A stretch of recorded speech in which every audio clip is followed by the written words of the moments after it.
show. And so with that, we're going to introduce our host, my co-host, Josh Bell. Hello, Josh. Oh, you're on mute, Josh. Oh, how's it going? I'm not used to not talking. Hey, I figure we'd give you the first half of the show off, And let's welcome the panel this week. So first off, we have Matt Sheridan joining us. Hello, Matt. Hey, how are you? Good. How are you? I'm good. And Blain Potvin is joining us as well. Hello, Blain. Hi, Mark. Nice to be here. We really appreciate you guys having, jumping on here for the last half an hour or so. We heard Dom talk about, the OHL, and, there's still so many questions out there. Just depending on what league we're looking at, depending on, where in the world we're looking at here, we got either leagues that haven't started yet, or we've had leagues like in Europe and in the QMJHL that have started but are dealing with COVID-19. So, Josh, I guess we'll just start with you. Just overall thoughts on what you're seeing out there, especially from the leagues that have started playing already. Yeah, it's a little worrisome. Like you look at the queue, they had Blainville had 18 cases, Sherbrooke had 8. They shut down the Quebec divisions, so it's a little bit troubling when you're looking at leagues like the OHL and the WHL trying to start up here in the next couple months, and then over in Europe, so you got the Swedish leagues, the Finnish leagues, and the Russian leagues all going, but then, and I haven't seen any in Sweden, but in Finland and Russia, you're getting cases as well. So, I mean, in Russia, they're just kind of pulling their players out and calling juniors up to keep filling it. So you could always try that, but it might not go as well over here. You got to think that the leagues that haven't started yet are kind of keeping an eye on that and seeing what they're doing, looking for best practices. But yeah, I'd be a little worried. Matt, do you share the same sentiment? Are you worried about what you're seeing in the early going? Yeah, if I could, I'm going to reiterate what Josh just said. I've been paying attention and trying to scout for the 2021 NHL draft and just watching how all the leagues have been kind of adapting to this new life after the COVID-19 pandemic, and just hoping that the OHL starts on time. But you got to look at Quebec and what he just said with the stuff in Europe with Sweden, Finland, and Russia. It's pretty worrisome, and you got to wonder with the report that there's potentially no body contact in the OHL if they do start up a season, that how effective this new era of hockey is going to be.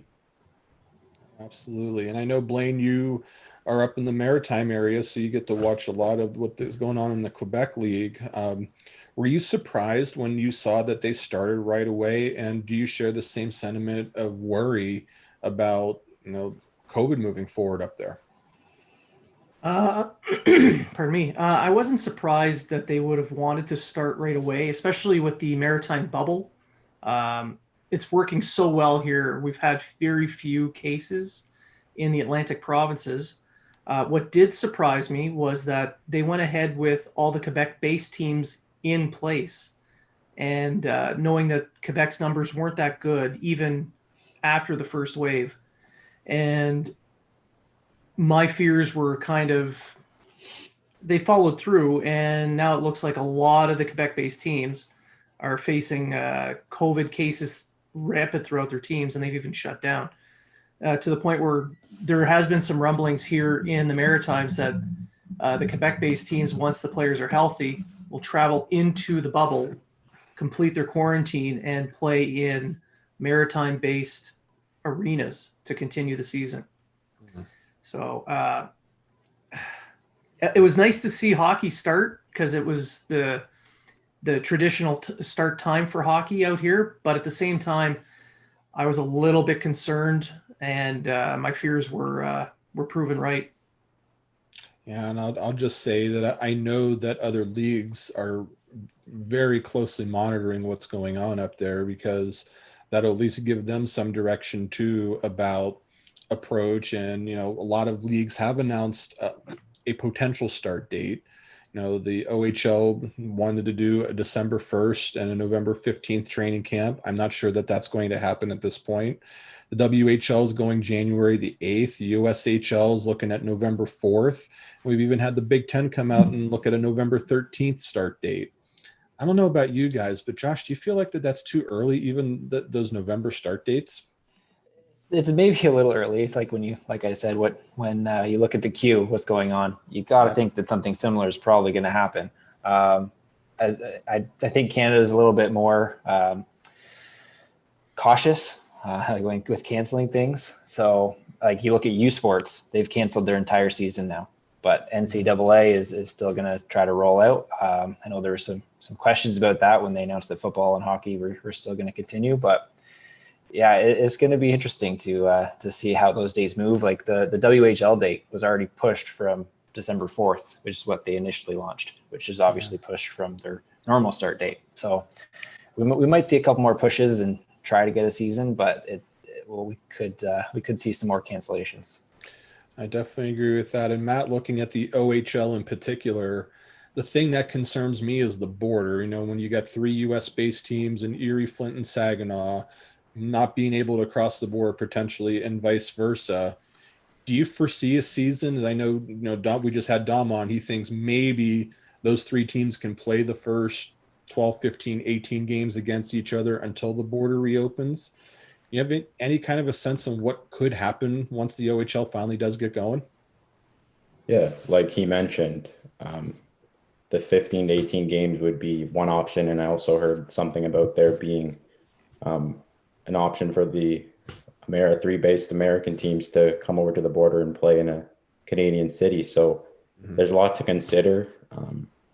I'm optimistic that something will be figured out. I think with all the stuff that has been going on, having hockey back would be helpful for a lot of people and a joy to a lot of people. I know we'd certainly have stuff to talk about as writers and stuff. So I'm cautiously optimistic that something will happen. I think the WHL is the best league to look at just in terms of January 8th. I think that's a cautious start date. I don't think the other leagues I think probably some leagues will be pushed back, but I think the OHL will get something figured out, and we'll see from there. And I'll just kind of put a wrap on this segment by, I think there's something going on that's not getting enough play in all of this. And that's, what do you need in junior leagues, especially to be successful? You need fans in the stands. And trying to pay attention to as many situations as possible. And we don't know what capacity is going to look like. We don't even know if fans are going to be allowed, but there's already enough teams that are out there that have financial issues as it is. Like they have to have a certain amount of fans just to even break even. So, whatever happens, I hope that everybody does it for the best and that everybody stays safe. But at the same time, I'm going to be really curious to see the eventual financial impact that this is going to have. If we're talking about not starting until January, I mean, that's essentially, I know they might play the whole season after that, but that's half the season gone. And if you can't have fans in the stands, you wonder if there's going to be a downstream effect. Will teams have to relocate or how much money are these teams going to lose? I mean, obviously that's kind of down on the pecking order, but it's something still to monitor. And it'd be really interesting to see just who ends up where out of all this, and if they can somehow, make it work financially, because teams are taking a hit and it's just a matter of how much, and, is it going to be too much? So a lot more to come with that. So we'll see where it goes. But Josh, let's transition now over to another piece of information that just came out. The World Junior Championships just announced kind of their structure, where they're looking at a Christmas Day start here. So just what are your overall thoughts on the format, and just what do you think? I mean, it's you could say Christmas is coming early, but it's happening on Christmas Day that we're starting the World Juniors. It's a little strange for me. I know a lot of people have kind of not been with their families all year, and so now you might still not be able to be around your family too much, but if you are, you're probably not going to be watching the World Juniors. I mean, I will probably find the time, just don't tell my family. It'll probably be on my phone or something.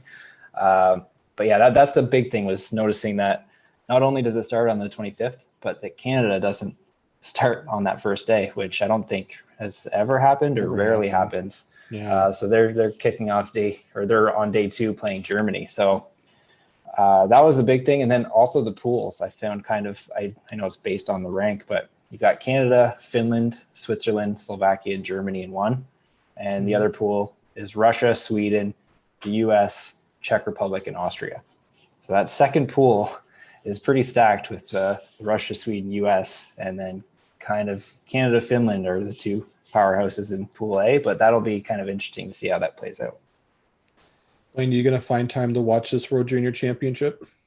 Well, I mean, oh yeah, of course. It's a family tradition.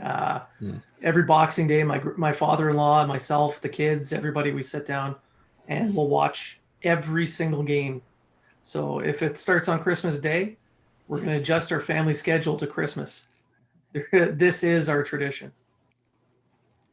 Absolutely. I know I'll be watching it, at least as much as I can. I mean, for all we know, it might be the only meaningful hockey on at that point. We'll take the fix any way we can. Matt, do you have anything to add to this? Yeah, just I'm excited as well. There was a time and there was a question that if the World Juniors was even going to start. I know there's not going to be any fans and it's going to be in a bubble, but like you just mentioned, it might be the only meaningful hockey on. And I think for a lot of people, like Blain just mentioned, it's a family tradition, and that's certainly the case in my family. We all sit down and watch Canada and the US play each other on usually on Christmas Eve. I think it was New Year's Day last year. So it was a lot of fun, and I'm looking forward to it for sure. And guys, I'm curious to know about your thoughts on the bubble.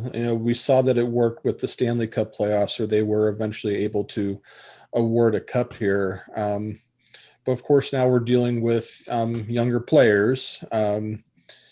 Do you feel that could impact the tournament or the quality of play in any way, Josh? It'll be interesting. I mean, we saw it with the NHL playoffs, how some teams didn't really get into it with no fans in the stands, right? They felt like exhibition games. So I kind of wonder if that will impact these guys as much, because they don't hear as much as NHL players do. But it's something to keep an eye on. And other than that, I'm not sure how much it'll impact. It'll be interesting to see, and it'll be interesting to see how they kind of market it. You saw with the NHL, they had the stands covered and the different things on the Jumbotron that were trying to be entertaining. So we'll see what they do. Yeah, Matt, do you agree? Do you have any thoughts on the bubble and how it might look? Do you feel like it could be similar to what we saw with the playoffs? Yeah, and especially with it being in Edmonton, it's going to be interesting to see how they do decorate it and how the whole atmosphere feels. But like Josh mentioned, there's some that may question the overall atmosphere because there is no fans. But I think a lot of the players will just be happy to be playing in one of the biggest tournaments of the year, and the potential for it to have even more coverage, because usually there might be some NHL games on during that time. And so just the heightened coverage, and I think a lot of it'll be interesting to see for sure how everyone adjusts to this new era. Yeah, the new normal. And I think you bring up a very good point about TV ratings, especially if it is the only meaningful hockey that is on. Everyone's going to be wanting to consume that. And I think more you'll get fans of that normally don't watch it, watching, especially looking for their different prospects just to see how they're doing too. So I think from a TV standpoint, that could be very successful. But as I said, it'll be very interesting to see. So it's 8:45. Just wanted to say, if you're just tuning in here, this is the Hockey Writers Live. This is episode number 4. We're kind of going through our panel here. Josh Bell is on, and Blain Potvin and Matt Sheridan. We are just talking about just kind of the state of the world and the state of hockey, especially in the junior ranks, the minor leagues, NCAA, the CHL. Like, when could a season begin? What might it look like? We just talked about the World Junior Championships. But Josh, I want to throw a question at you here, since we're still kind of on the topic of the World Junior Championships. There's a chance that NHL players might actually play in this tournament. And I'm just really curious to think, could we see Alexis Lafreniere play for Team Canada again? Will Capo Kakko be allowed to go and play for Finland? What about Jack Hughes for Team USA, Kirby Dach? I mean, there's a few very interesting names that could potentially be available. yay or nay, in your opinion, that these players should get that opportunity? If they want to, I'm all for it. I know teams are sometimes reluctant. He could get injured, something like that, but it's all going to come down to when the NHL season, if the NHL season starts, and if camps are going on in December, if they're aiming for a beginning of January start, I don't think many of these guys will be at the World Juniors. If they push into maybe later in January, February, maybe we do see them. But I know Bob McKenzie kind of went on his little rant there yesterday about how what it would take for Lafreniere to get there, and that would kind of be it. It all comes down to the camps. But yeah, I'd love to see them all there. Always get the best U20s there. It would be just the best entertainment, right? And who wouldn't want to see like Kirby Dach and Lafreniere playing together? That would just be amazing. Absolutely. And Blain, like, is there any concern, like, where do you draw the line between allowing a player to leave their NHL team to play and the risk for injury? Like, if you were in that situation, what would you do? Well, in my opinion, the biggest issue is going to be, is it helping their development? And with no hockey going on at this point in time, it can't hurt. So I as Matt and Josh, you've all alluded to it and spoken to it already, but the start of the season, when the start of the season begins, when the camps begin, those dates are key onto whether or not they're going to allow them to play.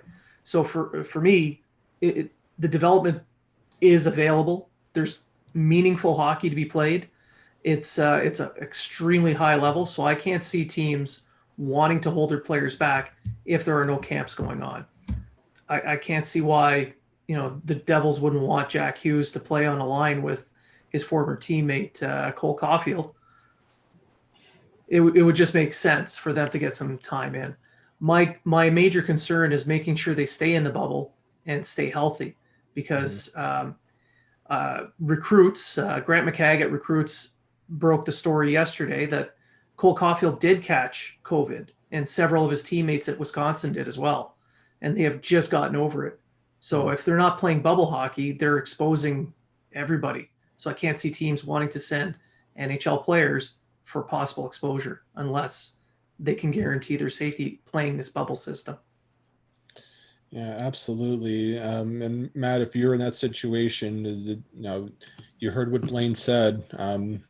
Would you risk putting players in that situation at all? Without the guarantee of the players being safe, I think that's the most important thing. I'd be hesitant to see it, but I think you've seen with leagues around like the MLB and stuff, they did have a few hiccups, but if they do manage to find a way to keep everyone safe, and like I said, they mentioned that they were going to do a bubble. That I think that's the only way that they would actually have this and hold this. So you saw with the NHL, they didn't have any COVID tests while they were in the bubble. They managed to keep everything safe. It's an important tournament, like Josh alluded to, and the fact that top prospects could get development time, I think, is going to be something that teams have to consider for sure. The prospects that do get injured, it happens every year. It's something that all the teams will have to deal with, but yep. That's going to be a learning curve for a lot of players, and it'll be interesting to see how whether or not some teams decide to send them due to the safety precautions that some teams may take. Absolutely. And it's 10 minutes to 9. So, and if you're just joining us here, this is the Hockey Writers live episode number 4. I'm your host, Mark Scheig, and for our panel tonight, we have Josh Bell, we have Blain Potvin, and we have Matt Sheridan, just talking all things World Juniors, just junior hockey, minor leagues, and more. And I got one more question for you here before we wrap it up for the night in terms of this discussion. And I just wonder, we'll start with you, Blain, about, the general managers are going to have a meeting upcoming here. And one of the hot button items that there's going to be talked about is the importance of their prospects playing, especially knowing that how long it's been since some of them, have had any action whatsoever. So I'm just curious your take on that. And, they're going to want some sort of a plan for their prospects, whether it be to go over to Europe, but there might not be very many spots, for a loan. what would you do in that sort of situation if you're a general manager and you got some top prospects that haven't played in months? Just would you be trying to push for some sort of a solution there in your mind? Yeah, I would try to find some other kind of solution. If there's no position for young players to be sent over to Europe, if there's no junior hockey for them to play, I've heard rumors of perhaps a prospect tournament being used. So I I wouldn't be against, if I were a GM, having bubble tournaments, mini bubble tournaments. You can turn it into a television event if you wanted to, where you have 4, 5, 6 teams play a mini tournament with all their prospects, play each team at least once, and then you can cycle through that way. So it will give the players some chances to develop. They'd have to practice time, and some game experience against players at their own levels, if there's no other option. So that would be another revenue stream that the league could look for as well. Yep. And Matt, I know Pierre LeBrun tonight, if we watched Insider Trading, he mentioned that he heard that the 7 teams that didn't make the playoffs are going to be allowed extra time for training camp. It says, do you agree that that should happen for those 7 teams? I guess you could say yes, because they didn't have the time or the opportunity to skate during July. I think it'd be beneficial to those teams to definitely have those guys come in and be able to find their skating legs again and be able to push. But a lot of the teams have been eliminated since July, early August. So I think a lot of the guys aren't going to be in anywhere near game form. So I think if you want to look at it that way, to kind of try and make up for the lost time, that's something that you could look for. But at the same time, everyone's kind of in the same position. No one's game ready. No one's in peak position. So I don't, in my opinion, I think you just start training camp at the same time for everyone. Got it. Okay. And Josh, what do you think of, like for those 7 teams, if they get the extra time, that's great for them. But then there's teams that, made the playoffs, maybe got bounced real early. Where are you at with that? And just how important, because you cover prospects, think of all the missed development time that these guys are going through now. How much is that going to affect them, especially in the near term and possibly even in the long term? Yeah, it's really interesting. I think the lack of competition is definitely going to be a big thing that is probably going to affect some players. But at the same time, it's going to be interesting to see which players have put in the work over this time. Like a guy like Tyson Forrester in the draft, he completely redid his stride, and he's a much improved skater. So I'm kind of curious to see what other players have worked on. Guys who need to fix their stride, fix their shot, fix just little things in their game. If they've taken the time to kind of really focus on that and improve it, then their biggest weakness might be a big strength now, and that could really propel them to take the next step when many people maybe thought they weren't going to. So I'm kind of really excited to see some of these guys play and just to see how they've improved. And you can really kind of see the work ethic that they've put in if they wanted to really develop and get better over this quarantine or over this kind of no hockey time. Because we could see some big jumps. And I'm curious, of all 3 of you, have you had a chance, whether it be live, like streaming or through replay, have you watched a lot of the games that have taken place, like whether it be in the queue or whether it be over in Europe? And if so, did you have any initial thoughts on the quality of play that you've seen, Josh? Yeah, I've caught some QMJHL and some MHL games, a little bit of some of the Swedish games. Yeah, I've liked what I've seen so far. There's definitely some players that are rising on my radar, and there's some players that I think have taken a big jump. But I'm for these guys that are in the OHL, the WHL, I think that extra time off, I'm interested to see if it helps or hurts them. So I'm looking forward to that. But yeah, I'm just excited to be watching hockey again. And Blain and Matt, have you guys had a chance to watch anything, whether it be a live game or a highlight to this point? Myself, I've been to a few live games in Halifax. what I've noticed is due to the quarantine rules in Canada for anyone coming from outside, some players had to spend longer in quarantine, which left roster spots available for some of the younger guys that normally wouldn't have had a chance to play. So it was interesting to watch some of these younger prospects for the Mooseheads and other Q teams get some ice time. I've also watched a few games from Europe, and I mean, I'm just happy to watch hockey. It's just, it feels normal to sit at home and watch hockey. Absolutely. And Matt, have you had a chance to do some watching? Yeah, I have. I watched some MHL games, keeping tabs on like top 2023 pick Matvei Michkov. He's off to a really good start in the MHL. I've also recently subscribed to DAZN to try and watch some KHL games to try and keep some tabs on some Leafs prospects like Rodion Amarov, and looking into the Columbus Blue Jackets pick. Everyone was questioning that, so I wanted to kind of see what made them select him. I like his game a lot, but yeah, I'm really excited that hockey's back, and it's kind of added a bit of normalcy to my routine. To be honest, I was lost without it, so it's nice to have it back for sure. And Matt, I guess I'll stick with you for a second since you brought up Grigori Chinikov. Did you have any? I know you said that you've liked what you've seen so far. Is there anything that has stuck out to you from what you have seen thus far?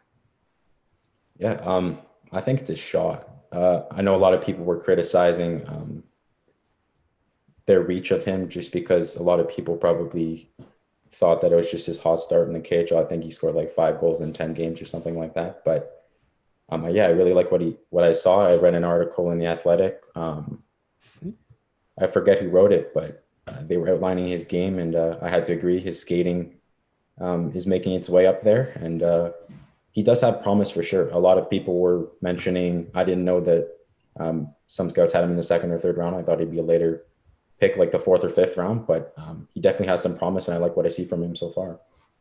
And we have to prop up our own site for a second here at the Hockey Writers, because I think it was Ryan Kennedy, hadn't heard of who he was, and there were a couple others out there that were scrambling. I think the Sportsnet feed, I think they were scrambling to find out who he was. The Hockey Writers had a profile on him, and so kudos to the team for we tried to get as many players as possible. I'm not sure anybody here had him with that high of a grade, but the fact that we had a profile at least on hand and ready, came in clutch at that moment, because apparently with Jarmo Kekalainen, you can't guess with him. You can try all you want. You may think you have it figured out. You might love your list to death, but you can't guess him. And obviously him picking Chinikov there is why. And heck, he was even asked, who does he remind you of? He kind of smiled and said Artemi Panarin. And if he reaches that kind of level, then the question I have is, why did other teams not see this? And I think that'd be a very interesting question for several teams. Maybe the Blue Jackets have a presence in Europe, maybe a bigger presence that maybe a lot of other teams don't have. But over the course of time, I'll tell you the one thing that I am going to do with Chinikov is, look who was available in that spot. Hendrix Lapierre was there. Connor Zary was there. And there were a few other really good players that could have went in that spot. So over the course of time, it'll be interesting to see who ended up right. Were the Blue Jackets right taking him there? Or were some of those names like LaPierre and others, who's going to ultimately have the better career? I mean, we'll revisit this question in 5 years, but, see where it goes. So here at 9 o'clock, last question for you guys. And we'll start with you, Josh. If you were a betting person, if I were to give you a penny right now, we know the OHL is scheduled to start on December 1st. If I were to ask you right now, when do you think that league will actually start? I think if it starts, it'll be in 2021. I think they're going to push it. Blain? Yeah, I'm going to have to agree with Josh. I don't see them starting that soon. Possibly even February is when I believe they will probably start. Also, what's a penny? I know. National coin short. It's the funniest thing because everywhere here, if you bring a roll of coin to a convenience store, they'll actually give you free coffee. That's how desperate they are for it. So yeah, it's very interesting here in the States. And Matt, I know you watch the OHL a lot. Do you have a sense, like, if you had a chance, like, what date would you say that they could realistically kick off? Yeah, I'd have to agree with what they said. I think it's going to be the new year. I think the borders was closed until November 21st, so they'll probably continue to push this back. Ontario's not doing too well with coronavirus cases, and neither is the US, so there's got to be some worry there. So I think ultimately you look at January as a good kind of guess to the starting date, and then maybe push back further. That's just it, and I think it would be after the World Junior Championships. I just think logistically that would make sense.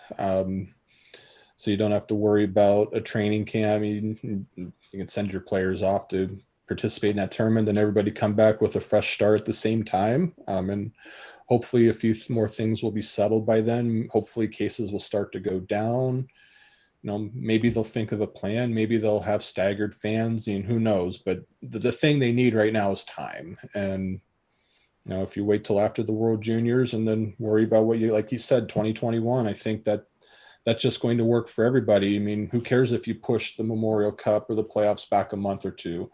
We just want to see hockey, but we want to see it done right. And, I think the right people are in place. And I think that they're going to be smart about it. So hopefully common sense plays out and hopefully we'll be back to normal soon. But with all that said, Josh, Blain, and Matt, thank you so much for joining us tonight on episode 4 of the Hockey Writers. We really appreciate your time. Of course. And that's it for now. Next week, though, I think we're going to be back on Wednesday night. I know we're going to be talking probably a lot about free agency, and we're going to talk a lot about the Chicago Blackhawks, too, with the interesting note that they sent out to fans, kind of similar to what the Rangers did, kind of acknowledging that they're in a rebuild. So we'll have somebody on next week talking about that. I think we'll have Josh back, and we'll announce it once we know some stuff. But we really appreciate you hanging with us. Thank you for joining us, and we'll see you next time here on the Hockey Writers Live.